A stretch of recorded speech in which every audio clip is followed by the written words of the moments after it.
Parler et raconter le peuple Yanomami et le travail des hommes occidentaux qui décident d'établir des contacts permanents et des activités avec eux signifie raconter des histoires de voyages personnels et communautaires. Voyages physiquement fatigants et culturellement enrichissants, voyages inattendus et inoubliables. Notre équipe a préparé pendant des semaines le trajet sur le territoire de l'État brésilien de Manaus, où il y a 2 importantes missions des Salésiens parmi les nombreux villages autochtones.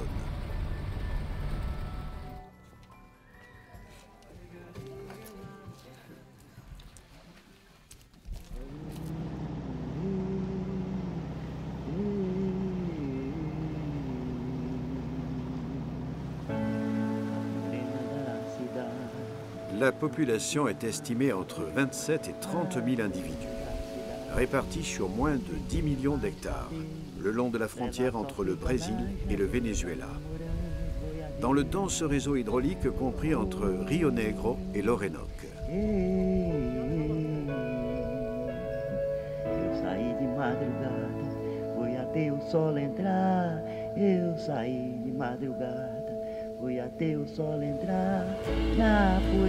Le vol s'est avéré le plus facile des trajets. Le véritable défi était de conduire sur les chemins de terre presque infranchissables et naviguer le long de cours d'eau serpentants et dangereux qui plongent souvent le voyageur dans un spectacle qui a un surprenant effet de lumière, son et odeur.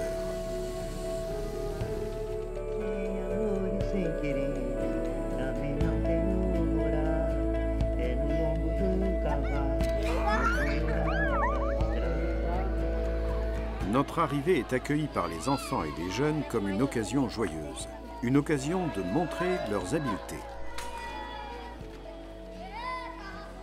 Auparavant, j'ai eu un désir de travailler dans les missions, parce que j'avais rencontré plusieurs autres missionnaires qui travaillaient ici.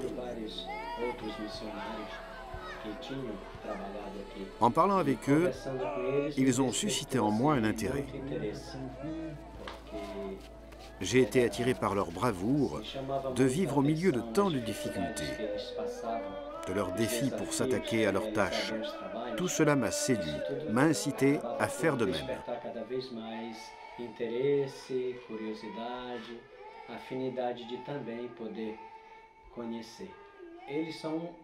Les gens sont très simples. Ils s'adaptent très facilement, avec quelques petites choses. Comme vous pouvez le voir, les maisons sont très simples, presque aucun meuble, presque aucun outil. Leurs outils sont pour le travail quotidien. Ils n'ont pas de luxe. Cette simplicité m'a attiré. Et cela a eu un impact pour moi.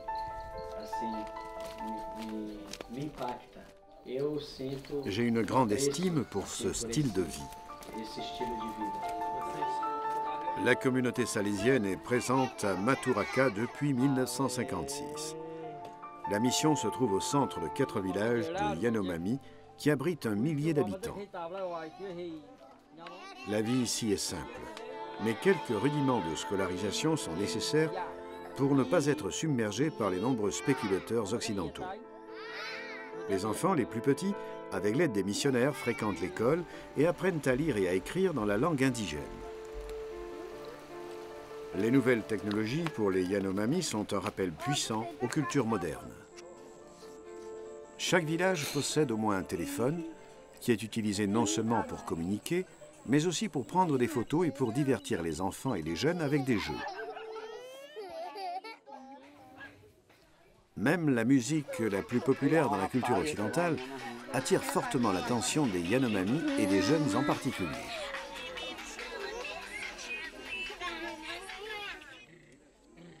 Les hommes passent la majeure partie de leur temps à la chasse et aux rituels qui y sont associés. Femmes et enfants sont exclus. Et ils sont également exclus aussi des lieux du village où explicitement les hommes se réunissent pour se préparer à la chasse.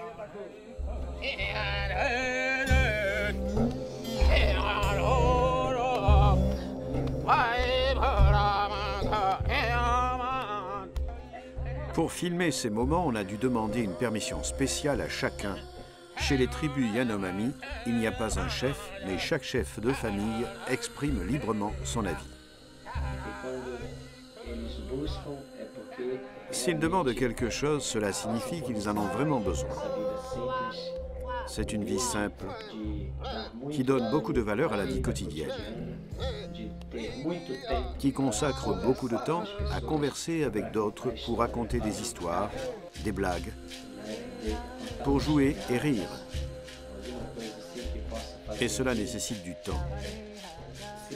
Les gens vivent entourés de ces choses. Plus de respect pour les gens, plus de temps pour être avec les gens, je veux dire. Tout cela, à mon avis, est très intéressant. Je me sens toujours bien accueilli, bien reçu.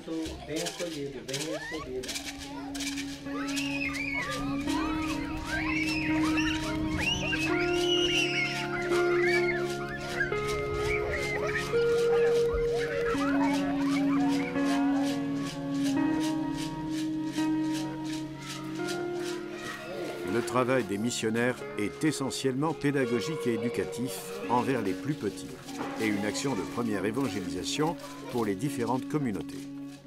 À leur tour, les missionnaires cherchent à apprendre les coutumes des indigènes.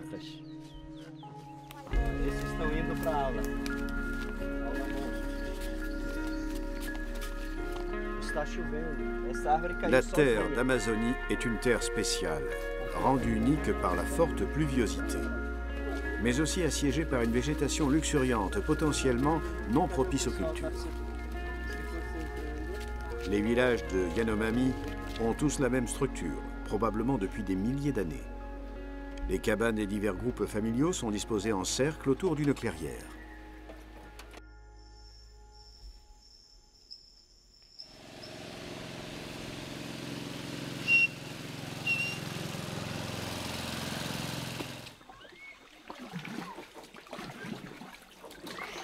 Quando começou de entrar a missão salesiana, nossos pais todo mundo era atrasado. Quand la mission a commencé ici, nos parents étaient très en arrière. Aujourd'hui, personne ne veut suivre l'exemple de ce que nos parents ont fait. Des querelles, des guerres, cela n'existe plus. Nous ne voulons plus tuer personne. Cela s'est passé à l'époque. Maintenant, nous ne voulons plus ça. À cette époque, personne ne savait quel gouvernement était à Manaus. Ainsi, la FUNAI n'a pas fonctionné, n'a donné aucune forme d'assistance à cette région. C'est pourquoi on a tué les Yanomami, parce que la FUNAI n'a pas donné d'assistance. Les premiers à s'intéresser à notre cause furent les missionnaires, les prêtres. Ils furent les premiers. La FUNAI est venue après leur arrivée ici. Ni la FUNAI ni le gouvernement ne savaient ce qui se passait avec les Yanomami.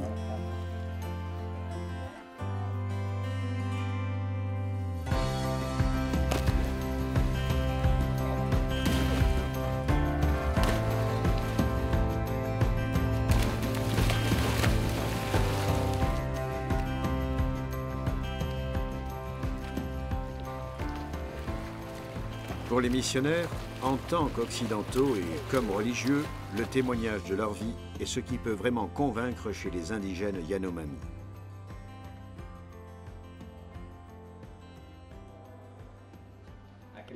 La culture Yanomami parle de solidarité, parle de respect pour les gens,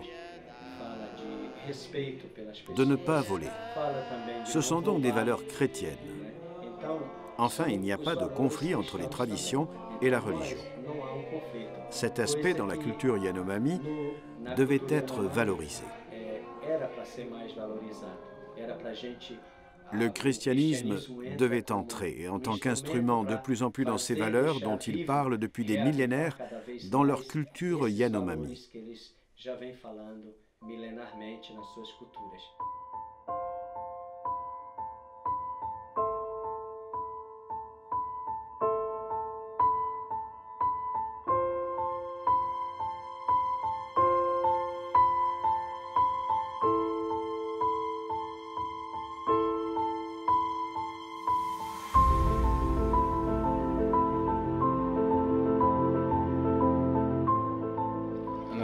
que eu falei para o padre ali, primeiro, nós merecemos respeito. Merecemos respeito. Ce que je viens de dire au père, c'est qu'on mérite d'être respecté. Avant de venir ici, vous deviez faire un premier contact avec nous, les Yanomami. Il fallait contacter d'abord nous autres de l'association Yanomami, pas la FUNAI. Donc, nous d'abord. L'association lance à son tour la demande à la FUNAI, qui reçoit à son tour notre demande, sans aucun problème. C'est la même chose pour l'armée. L'association avance la demande déjà autorisée par nous. Ce n'est pas le prêtre qui autorise, il est juste de passage. Nous sommes ceux qui vivent sur cette terre. Nous vivons ici, nous les Indiens.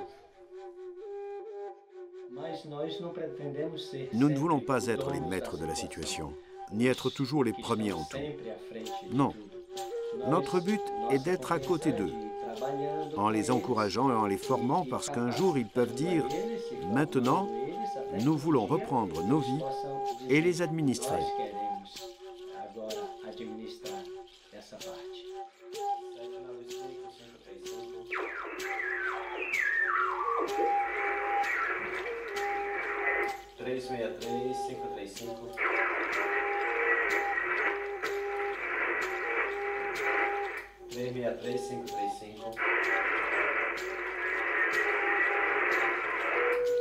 Narauya Maturaka.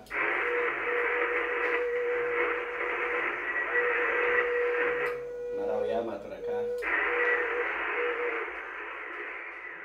Pour en savoir plus sur le travail des Salésiens avec les indigènes, nous avons décidé de rejoindre également les autres missions Yanomami. La navigation sur le Rio Negro est fascinante. Elle nous amène hors du temps. L'eau l'entoure comme une mer immense et extrêmement perfide.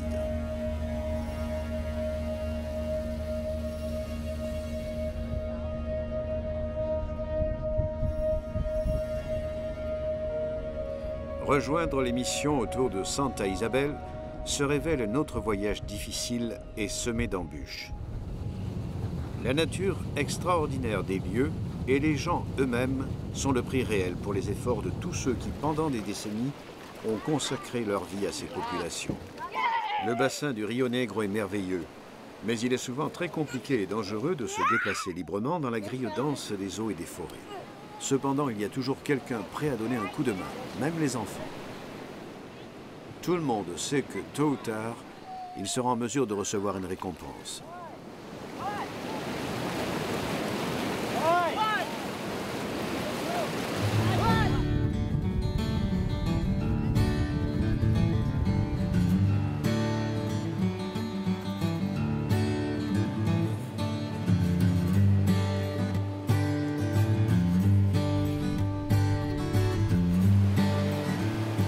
Ensemble, nous apportons notre bateau au-delà des rapides pour continuer le voyage.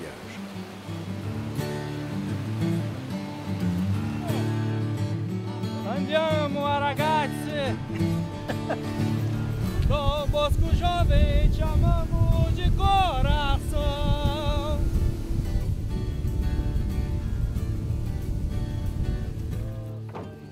Et nous dirigeons vers les villages de Yanomami.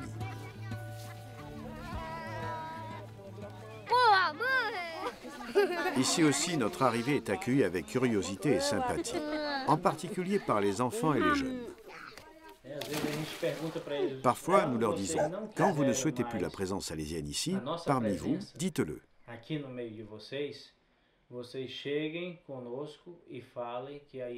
Et nous porterons sur d'autres types de travaux. Mais ils nous disent qu'ils veulent les Salésiens, qu'ils nous aiment.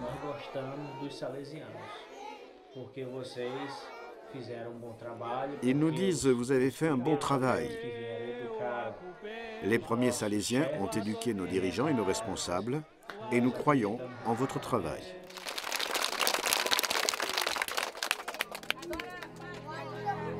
Et voilà qu'après un certain temps, cet espace de vie communautaire se transforme en un terrain de jeu.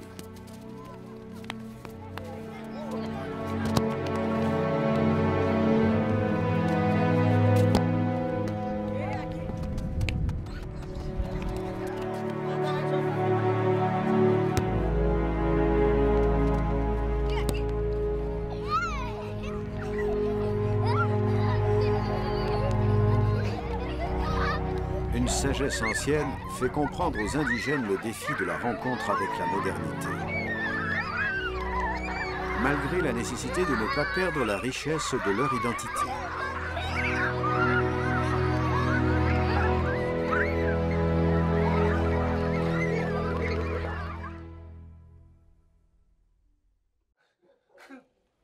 L'éducation est reconnue comme le principal instrument pour approcher et bénéficier de la modernité. Les Salésiens ont pu gagner au cours des années la confiance des autochtones et du gouvernement fédéral. Et ils ont reçu la charge de coordonner l'éducation dans ces domaines. L'éducation est strictement effectuée par des enseignants autochtones, mais on a accepté la médiation des Salésiens pour coordonner la répartition des tâches aux enseignants et le développement de programmes éducatifs.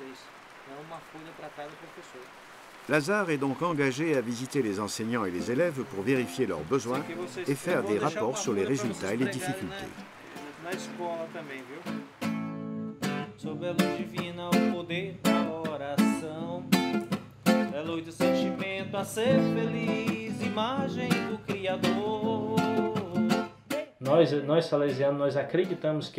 Nous, les Salésiens, nous croyons que l'éducation ne fait pas perdre ou n'éloigne pas de leur culture ou de leurs coutumes. La question du partage est très forte dans la culture Yanomami.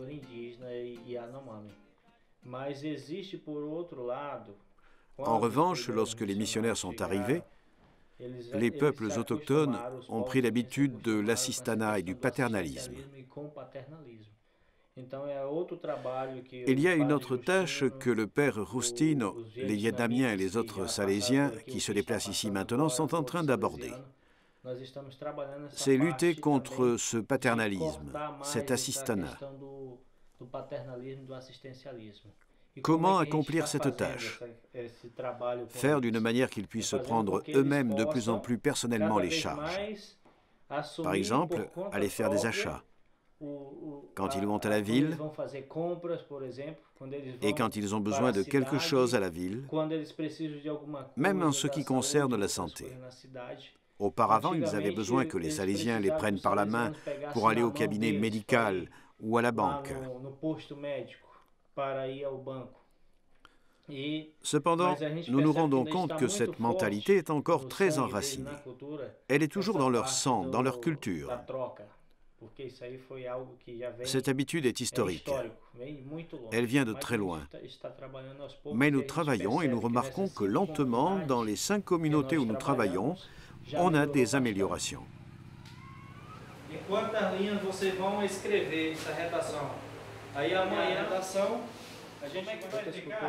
Je ne sais pas si vous avez posé la question, mais il y a un autre problème. L'alcoolisme. L'alcoolisme fait partie des problèmes des Indiens à cause de la communication et des contacts avec les Blancs.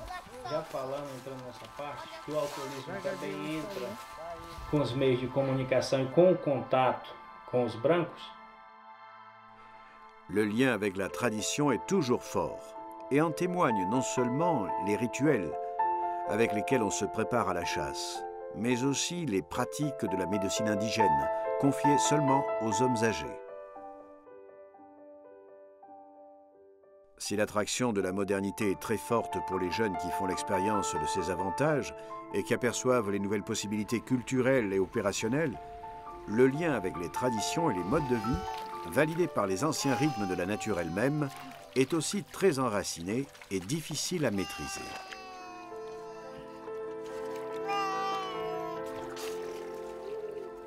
Le fleuve, les eaux, qui régulièrement descendent du ciel et vont vers la mer, mettent en place des lois strictes, inéluctables, mais simples et apaisantes.